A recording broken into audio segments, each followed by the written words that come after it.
Le Cayenne est aujourd'hui le modèle le plus vendu chez Porsche. Pour ne surtout pas laisser s'essouffler ce best-seller, le constructeur propose en 2010 une toute nouvelle gamme avec en tête d'affiche une version à technologie hybride.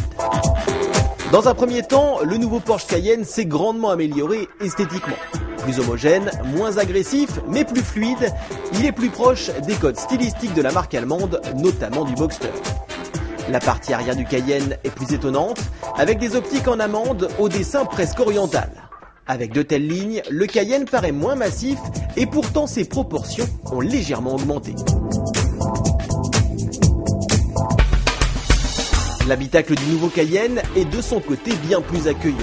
L'ergonomie de certains éléments n'est pas sans rappeler la Panamera. Le maintien des sièges est excellent et bien enveloppant, quel que soit son gabarit. Les commandes à bord sont plus attrayantes et moins placardées que sur l'ancien modèle. Une touche de sportivité s'est même ajoutée derrière le volant avec le cadran central qui devient un contour. Les passagers arrière bénéficient quant à eux d'une banquette coulissante sur 16 cm et inclinable sur 6 degrés.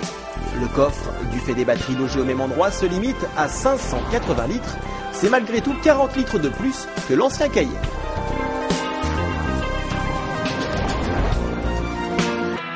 Sous le capot se cache un V6 3 litres exclusif de 333 chevaux pour 440 Nm de couple. Il est associé à un moteur générateur électrique de 34 kW, soit 47 chevaux. Le modèle hybride affiche une consommation oscillant autour de 13 litres au 100 km.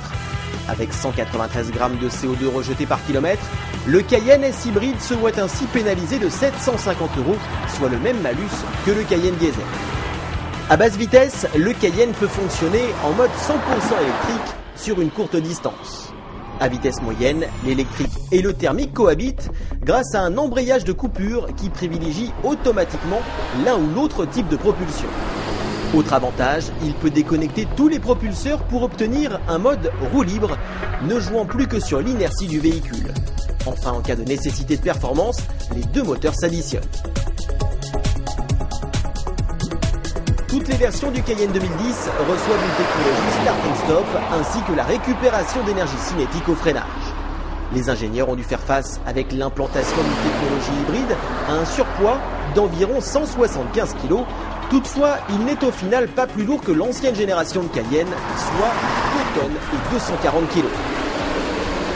Le freinage demande une attention particulière, il est certes efficace, aucun doute là-dessus, mais renvoie une dureté de pression très variable, selon la vitesse du véhicule d'abord, mais surtout avec le système de récupération d'énergie cinétique.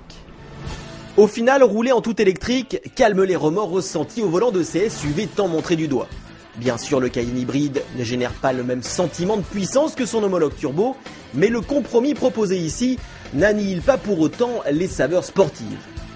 Là où le diesel atténue fortement le caractère sportif du Cayenne, l'hybride et son V6 chantent puis hurlent jusqu'à expédier un 0 à 100 km/h en 6 secondes 5. Pas de doute à son volant, il s'agit bien d'une Porsche.